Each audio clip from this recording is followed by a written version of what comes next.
சரி விஷயத்த சொல்லுங்க இந்து. ராகுலன், நம்ம ஆபீஸ்க்கு கால் பண்ணி மிரட்டிக்கிட்டு இருக்கிற மனோகர் வேற யாரும் இல்ல, என் ஹஸ்பண்டோட அண்ணன் தான். ஓ அப்படியா? அவன் எதுக்கு உங்க பர்சனல் விஷயத்துல தலையிடணும்? போனை வைங்க. சாரி இந்து, நாங்க வெளியில புறப்பட்டு இருக்கோம்.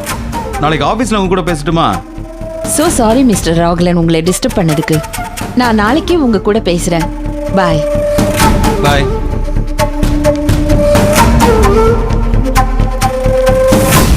ராகுலன், விட்டா அந்த பொண்ணுகிட்ட இன்னைக்கு முழுக்க பேசிக்கிட்டே இருப்பீங்க போல. ஏதோ இந்து தன்னோட பிரச்சனைகளை சொல்லணும்னு வந்தா. அதுக்கு நீங்க தான் கிடைச்சீங்களா? அவ உண்டு, அவ வேலை உண்டுன்னு இருக்கணும். அதை விட்டுட்டு நீங்க எதுக்கு அவ பர்சனல் விஷயத்துல தலையிடணும்? இது ஒன்றும் அவ பர்சனல் விஷயம் மட்டும் இல்ல, நம்ம ஆபீஸ் சம்பந்தப்பட்டது தான். எது ஆபீஸ் சம்பந்தப்பட்டது? அந்த பொண்ணு வேலையை விட்டு நிறுத்துன்னு உங்ககிட்ட சொன்னாங்கன்னா அதை அந்த பொண்ணு கிட்ட சொல்லி உங்களுக்கு கால் வரத முதல்ல நிறுத்தணும். அதை விட்டுட்டு நீ வேணாம்னு ஈஸியா சொல்லிடுவ, ஆனா சம்பந்தப்பட்டவ அவ. அந்த பொண்ணுக்கு வேலை முக்கியம், பிடிக்காதவங்க எதையும் பண்ணலாமா? அந்த பொண்ணு மேல எந்த தப்பும் இல்லைன்னு உங்களுக்கு எப்படி தெரியும்? ஒருவேளை உங்க நன்மைக்காக தான் வார்ன் பண்றாங்களோ என்னவோ. சரி, அப்படி எதுவும் இருந்தா ஏன் முட்டையை பேசணும்? உண்மையிலேயே ஏதாவது விஷயம் இருந்துச்சுன்னா நேராவே பேசியிருக்கலாம், அதுதான் முறை. ஒருவேளை நீங்க நம்ப மாட்டீங்கன்னு நினைச்சிருக்கலாம். எவிடன்ஸ் இல்லாம நான் எதுக்கு நம்பணும்? ராகுலன், அதுக்காக நீங்க அந்த பொண்ணை நம்ப வேண்டாம். உண்மை என்னன்னு விசாரிங்க. சொல்லலைன்னா வேலையை விட்டு நிறுத்திடுங்க. சோபா, அதைத்தான் இந்து என்கிட்ட சொல்ல வந்தா. நீ என்ன பேச விட்டியா? நான் வீட்டுக்கு ஃபோன் பண்ணி பேச வேண்டான்னு தான் சொன்னேனே தவிர பேசவே வேண்டான்னு சொல்லல. ஏதோ அந்த பொண்ணுக்கு இப்பவே சொல்லிடணும் போல தோணி இருக்கும், அதான் என் மொபைலுக்கு ஃபோன் பண்ணிச்சு. அவ ஒன்னும் வீட்டுக்கு ஃபோன் பண்ணலையே. ராகுலன், சும்மா சாக்கு போக்கு சொல்ல வேண்டாம். எனக்கு என்னவோ அந்த பொண்ணு மேல ஏதோ தப்பு இருக்கிறதுனாலதான் அவங்களுக்கு யாரோ இப்படி பண்றாங்க. அது யாரோ இல்ல, அவ ஹஸ்பண்டோட அண்ணன் மனோகரன்னு அவங்களுக்கே தெரியும். அப்பயும் அந்த ஆள்கிட்ட சொல்லி உங்க ஆபீஸ்க்கோ இல்ல உங்களுக்கோ வர கால்ஸை நிறுத்தக்கூடாது. அதை பத்தி பேசதான் இன்னைக்கு கால் பண்ணிருக்கலாம், ஆனா என்னன்னு கேட்க விடலையே. வேற என்ன சொல்லிருப்பாங்க? அவன் முரட, எனக்கு பயமா இருக்கு ராகுலன்னு சொல்லிருப்பாங்க. நீங்களும் அப்படியே உருகி போய் நீ வீடு இந்து நான் பாத்துக்கிறேன்னு சொல்லிருப்பீங்க. எனக்கு தெரியாதா உங்களை பத்தி? ரொம்ப நல்லாவே என்ன தெரிஞ்சு வச்சிருக்கிற. Thanks sofa. வேற என்னங்க என்ன பேச சொல்றீங்க? நீங்க தேவையில்லாத பிரச்சனையில மாட்டிக்க கூடாதுங்கிறதுக்காக தானே இப்படி எல்லாம் உங்ககிட்ட பேச வேண்டியிருக்கு. விடு சோபா, நான் ஒன்னும் எடுப்பார் கைப்பிள்ளை இல்ல. தேவையில்லாம நீ தான் கவலைப்பட்டுக்கிட்டு இருக்க. எல்லாத்தையும் எப்படி ஹேண்டில் பண்ணணும்னு எனக்கு நல்லாவே தெரியும். ஏதோ என்னால சொல்லக்கூடிய அளவுக்கு சொல்லிட்டேன். கேட்கறதும் கேட்காததும் இனி உங்க இஷ்டம்.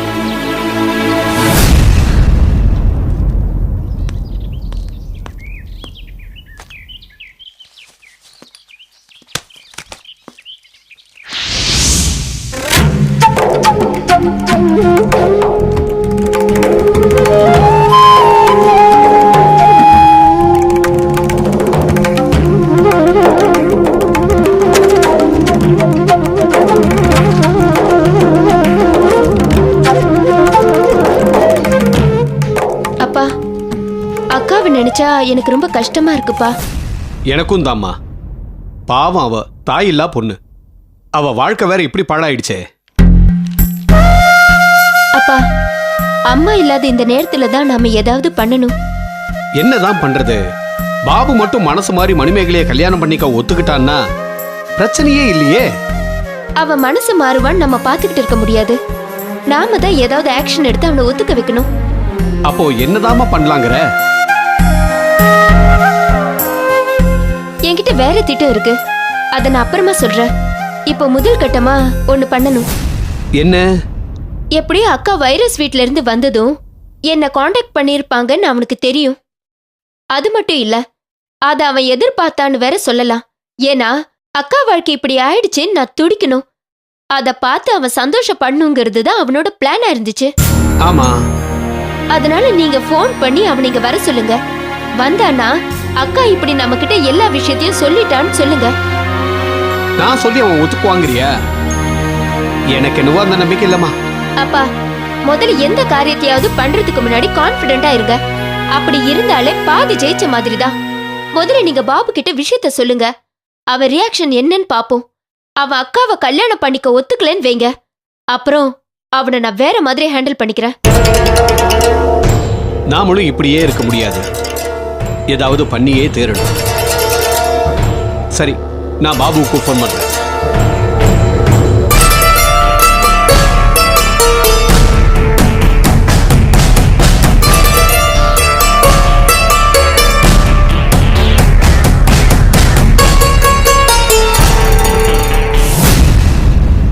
ஆன்சரே பண்ண மாட்டாமா. ஒருவேளை பிஸியா இருப்பானோ? ஆமா, பெரிய பிரைம் மினிஸ்டர் ஒர்க் பண்றான் பாருங்க, பிஸியா இருக்க. பண்றதோ களவாணித்தனம். நான் தான் ஃபோன் பண்றேன்னு நினைச்சு அவன் ஆன்சர் பண்ணாம இருக்கலாம். எதுக்கும் மறுபடியும் ட்ரை பண்ணி பாருங்க.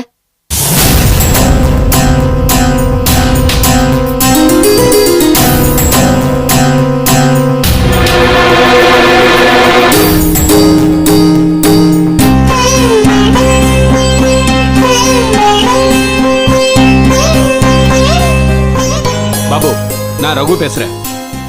ஏன் விஷயம் இருந்தா தான் சாருக்கு ஃபோன் பண்ணணுமோ? அவ்வளோ பெரிய ஆள் ஆயிட்டீங்கல்ல, எனக்கு உங்ககிட்ட கொஞ்சம் பேச வேண்டியிருக்கு. சீக்கிரம் வீட்டுக்கு வா. உன்னோட வேலையெல்லாம் தூக்கி குப்பை தொட்டில போட்டுட்டு சீக்கிரம் வந்து சேரு.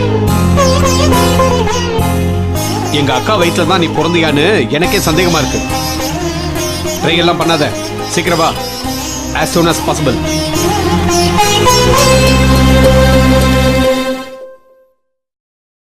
என்னப்பா ஆச்சு? அவன் தனக்கு ஒர்க் இருக்குன்னு ரொம்ப தெனாவட்டா பேசுறாமா. வர ட்ரை பண்றேன்னு வேற சொல்றான். பாத்தீங்களாப்பா, அவனுக்கு நல்லா தான் கொழுப்பு ஏறிடுச்சு. அத எப்படியாவது நம்ம கரைச்சு காட்டணும். விஜயா மட்டும் அன்னைக்கு பாபு மேல திருட்டு பட்டம் கட்டி அவனை வெளியே அனுப்பலன்னா இவ்வளவும் வந்திருக்குமா? நம்ம மேலேயும் தப்பு இருக்குமா? அதான் நான் இவ்வளவு நாளும் பேசாம இருந்தேன். ஆனா இப்ப இதுல அக்கா வாழ்க்கையும் சம்பந்தப்பட்டிருக்கு. அக்கா வாழ்க்கை இப்படி ஆகிறதுக்கு காரணம் நானும் நீங்களும் தான். நீங்க பாபுவை அவங்களுக்கு இன்ட்ரோடியூஸ் பண்ணி வச்சீங்க. பாபு என்ன பழி வாங்க தான் அக்காவை இப்படி ஏமாத்திட்டான். So this is our responsibility. இப்படியெல்லாம் நடக்கும்னு எதிர்பார்த்தா நான் பாபுவை மேகலைக்கு இன்ட்ரோடியூஸ் பண்ணி வச்சேன்.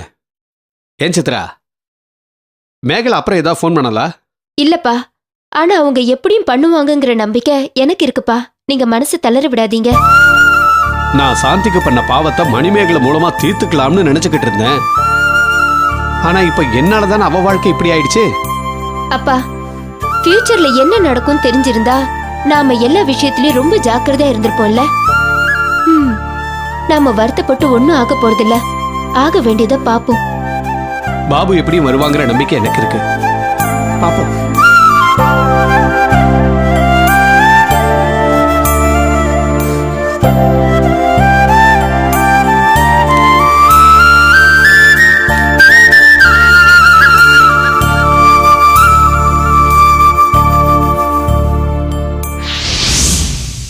சொல்லுப்பா, என்ன பிரச்சனை? விடிஎம் சார், நம்ம ஆபீஸ்ல புதுசா வேலையில சேர்ந்திருக்காங்கல்ல இந்து. ஆமா. அந்த பொண்ணை வேலையில இருந்து விரட்டும்படி யாரோ ஒருத்தன் அடிக்கடி ஃபோன் பண்ணிக்கிட்டே இருக்கான். ஏன் ராகுலன், நமக்கு தேவையில்லாத பிரச்சனைல பேசாம அந்த பொண்ணை நிறுத்திடு. ஆனா அது ஒரு பிரச்சனையே இல்ல. அந்த ஆளு வேற யாரும் இல்ல, இந்துவோட ஹஸ்பண்டோட அண்ணனா. நமக்கே பிரச்சனைங்க தலைக்கு மேல இருக்கு. அப்புறம் நம்ம எதுக்கு அவங்க சொந்த பிரச்சனைய நம்ம தலை மேல தூக்கி போட்டுக்கணும் சொல்லு? உண்மைதான். ஆனா அந்த பொண்ணு நினைச்சா நமக்கு கால்ஸ் வராம தடுக்கலாம். அப்புறம் என்ன, அந்த பொண்ணை அழைச்சு வான் பண்ணிட வேண்டியது தானே? ஆமா, அதுக்காகத்தான் அந்த பொண்ணை உங்க ஆபீஸுக்கு வர சொல்லியிருக்கேன். இப்போ வந்துருவாங்க. இதோ அவங்களே வந்துட்டாங்க. வணக்கம் விடிஎம் சார். வாங்க இந்து, அப்படி உட்காருங்க. நீங்க என்கிட்ட பேசணும்னு சொன்னதா ராகுலன் சொன்னாரு. ஆமா இந்து, உங்க வேலையில எனக்கு ரொம்ப மகிழ்ச்சி. ஆனா புரியுது விடிஎம் சார், அந்த டெலிபோன் கால்ஸ் தான் எல்லாரையும் கொஞ்சம் அப்செட் ஆக்கிடுச்சு. கொஞ்சம் இல்ல, நான் ரொம்பவே அப்செட் ஆயிட்டேன். நம்ம ஆபீஸ்ல இப்படி எல்லாம் நடந்ததே கிடையாது. என் கைய மீறி இது நடந்துருச்சு. சாரி. என்ன இந்து இவ்வளவு ஈஸியா சொல்றீங்க? இது உங்க சொந்த பிரச்சனை. இது ஆபீஸ் வரைக்கும் விட்டு இருக்கவே கூடாது. அதத்தான் சார் சொல்ல வந்த. அவங்க எப்படி ஆபீஸ் நம்பரை எடுத்தாங்கன்னே தெரியல. நானாவா எப்படி சார் ஆபீஸ் நம்பரை கொடுத்திருப்பேன்? இந்து, அவங்களுக்கு ஒன்றும் அது பெரிய விஷயமே இல்லை. ஆனா ஆபீஸ் வர ஃபோன் பண்ண வச்சது உங்க தப்பு. சாரி சார், நானா எந்த தப்பும் பண்ணல. ஒரு பொண்ணு தனியா வர நம்ம சமுதாயம் விடுறதில்ல. நான் என்ன சார் பண்ணுவேன்? அப்போ நீங்க தனியா தான் இருக்கீங்களா? ஆமா விடிஎம் சார், அதனாலதான் அவரோட அண்ணன் என்ன நிம்மதியா வாழ விட மாட்டேங்கிறாரு. இப்போ எனக்கு புரியுது. ஆனா இந்து, இது நீங்க வேலை செய்யற இடம். உங்களால மத்தவங்களுக்கு பிரச்சனை வர நான் விட மாட்டேன். எனக்கு என்ன பண்றதுன்னே தெரியல. அந்த மனோகரோட ஃபோன் நம்பர் கூட என்கிட்ட இல்ல. ஆனா அவராவே அடிக்கடி ஃபோன் பண்ணி பேசக்கூடாதெல்லாம் பேசிக்கிட்டு இருக்காரு. ஏன் இந்து, நீங்க போலீஸ்ல கம்ப்ளைண்ட் பண்ணாதான் என்ன? அப்படிதான் இருந்தேன். ஆனா என் ஹஸ்பண்டோட குடும்பம் ரொம்ப நல்லவங்க, இந்த மனோகரை தவிர. அதான் மனசு கேட்கல. அப்போ அவரோட குடும்பத்தாருக்கு மனோகர் உங்களுக்கு தொந்தரவு பண்ணிட்டு இருக்க விஷயம் எதுவும் தெரியாதா? இல்ல ராகுலன், அவங்கள அப்செட் பண்ண விரும்பல. ஓஹோ, அவங்க அப்செட் ஆக உங்களுக்கு விருப்பம் இல்ல. ஆனா ஆபீஸ்ல நாங்கெல்லாம் அப்செட் ஆகலாம், அப்படிதானே? நோ மிஸ்டர் விட்டியம், நான் அப்படியெல்லாம் நினைக்கல. ஓகே, இப்போ நீங்க என்ன பண்றீங்களோ ஏது பண்றீங்களோ எனக்கு தெரியாது. ஆனா நீங்க சீக்கிரமே இதுக்கு ஒரு முற்றுப்புள்ளி வைக்கணும். இல்லனா நான் ரொம்ப பொல்லாதவன் ஆயிடுவேன். அவ்வளவுதான். இந்து, விடிஎம் சார் இது வரைக்கும் இப்படி கோவப்பட்டதை நான் பார்த்ததே இல்ல. இதுக்கு மேல நீங்க உடனே ஆக்ஷன் எடுக்கலனா அப்புறம் நீங்க உங்க வேலையை லூஸ் பண்ண வேண்டி வரலாம். ராகுலன், நீங்க அன்னைக்கே என்கிட்ட இத பத்தி கேட்ட போதே நான் வேலையை விட்டுடலான்னு இருந்தேன். ஆனா என் மேல எந்த தப்புமே இல்லாம நான் எதுக்காக வேலையை விட்டுட்டு அவஸ்தைப்படணும் தான் வேலையை விடல. இந்து, இங்க பாருங்க, நீங்க திரும்ப திரும்ப உங்க மேல தப்பே இல்லைன்னு சொல்லிட்டு இருக்கிறதுல அர்த்தமே இல்ல. ராகுலன், இதுக்கு மேல உங்களுக்கு இந்த மாதிரி கால்ஸ் வந்ததுன்னா இந்து வெளியில போகணும். விடிஎம் சார் கொஞ்சம் யோசிச்சு பாருங்க. இந்த பொண்ணுக்கு தொந்தரவு கொடுக்கணும், வேலையை விட்டுட்டு போகணும்னு தானே அந்த ஆளு இப்படி எல்லாம் பண்ணிக்கிட்டு இருக்கான். இப்போ என்ன பண்ண சொல்ற? பாவம் இந்து, அவங்களுக்கு யாருமே இல்ல, தனியா வாழ்ந்துகிட்டு இருக்காங்க. தனிமையில வாழ்ந்துகிட்டு இருக்க உங்களுக்கு தெரியாதா அது எவ்வளவு கொடுமைன்னு?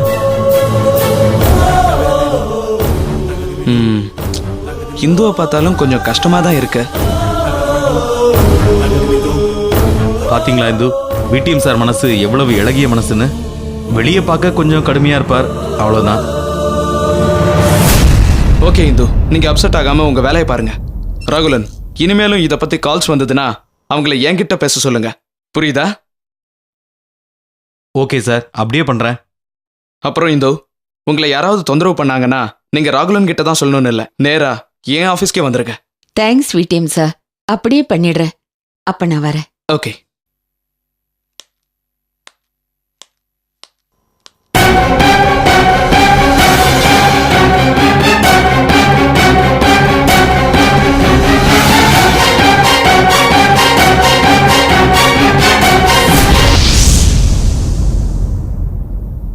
சித்ரா, நீங்க பண்ணதான் சரி.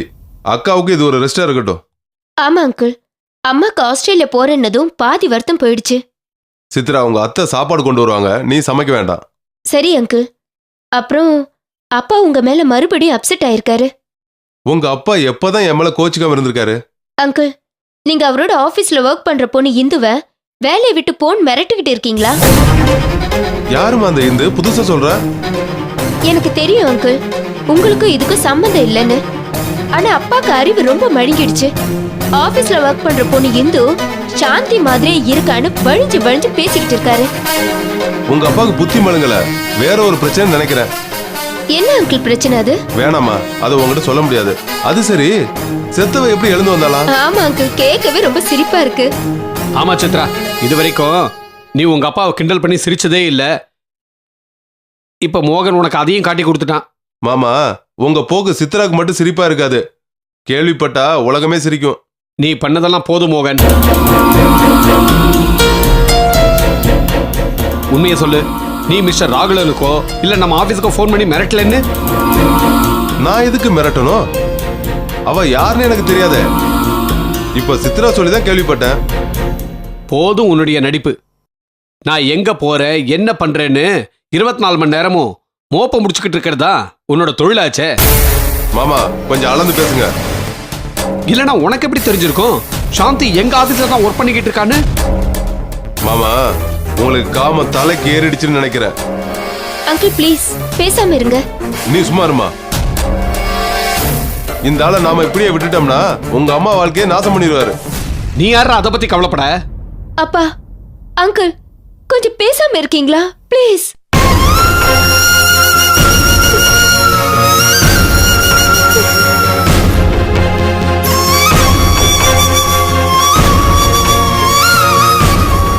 சித்ரா அழாதம்மா, நான் உனக்காக பேசாம இருக்கேன். ஆனா உங்க அப்பா தான் செத்த உயிரோட வந்துட்டேன்னு புதுசா ஒரு உறவு கொண்டாட பாக்குறாரு. டேய் மோகன், நீ சித்ரா கூட பேச தேவையில்லை. வெளியே போடா. அப்பா உங்களுக்கு என்ன ஆச்சு? அம்மா கூட ஊர்ல இல்ல. மோகன் அங்கிள் கூட இப்படி சண்டை போட்டு அனுப்புனீங்கன்னா அப்புறம் எனக்கு யார் இருக்காங்க?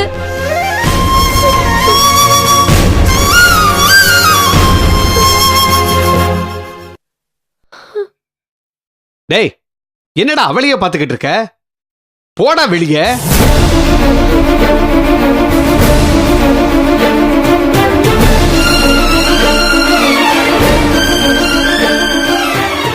டேய், ஒரு தடவை சொன்னா தெரியாதா உனக்கு?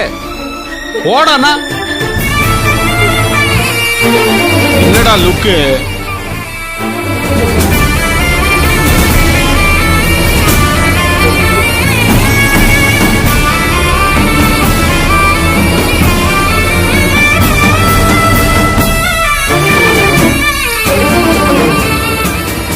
நீங்களும் இப்படி எல்லாம் நடந்துகிட்டு இருக்கிறது நினைக்கவே அருவருப்பா இருக்கு.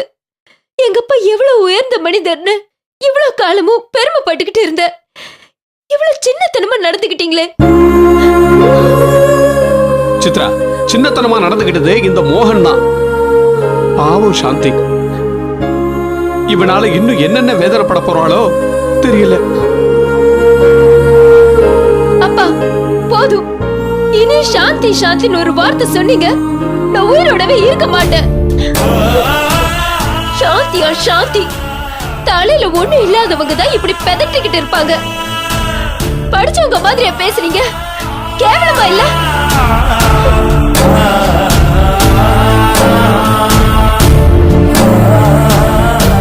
சித்ரா, உனக்கு எப்படி புரிய வைக்கிறதுன்னே தெரியல.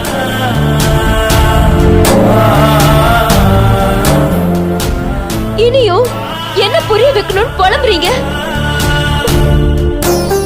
அவ சாந்தி இல்லன்னா மோகன் எதுக்கு அவளை வேலையில இருந்து விரட்ட ட்ரை பண்ணணும்? ஐயோ அப்பா, அவ யாரோ எவனோ, மோகன் அங்கிளுக்கும் அந்த டெலிபோன் கால்ஸ்க்கும் சம்பந்தமே இல்ல அப்படின்னு நீ இன்னும் நம்பிக்கிட்டு இருக்க. கூடிய சீக்கிரம் நான் ப்ரூவ் பண்ணி காட்டுறேன். அதுக்கு அவசியமே இல்லப்பா. முதல்ல உங்களுக்கு ரெஸ்ட் தேவைப்பா. எல்லாத்தையும் மறந்து முதல்ல தூங்க போங்க. எனக்கு எங்கம்மா தூக்கம் வர போகுது?